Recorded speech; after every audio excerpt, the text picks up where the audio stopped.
In 2020, we proved that we could do things that we never thought were possible. We have colleges that have become vaccination centers. During fires, we have become emergency sites.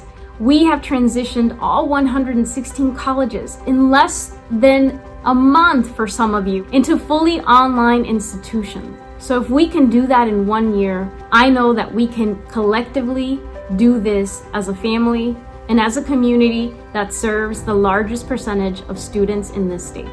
The Academic Senate has really engaged in a conversation with faculty leaders across the state, as well as with the Chancellor's Office. This work is not and cannot be done solely by faculty. It really requires partnership and collaboration to make a huge change. If you have a peer mentor, faculty, staff, whoever it is you're connecting with that kind of has a similar background as you and looks like you, you're going to feel more comfortable going to them and saying, hey, this is something that I've struggled with. As a person of color, how did you cope with this in your professional career? Students need to see themselves reflected amongst our staff, amongst our faculty, and amongst our administrators.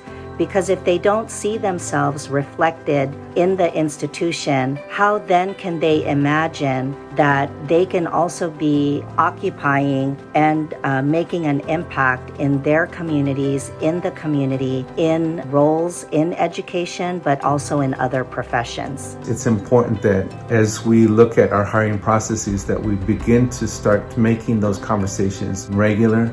And so we just have to engage more around the importance of faculty diversification and how to achieve that by looking at our practices and policies around those areas. But when it comes to the diversity work, California is leading the way.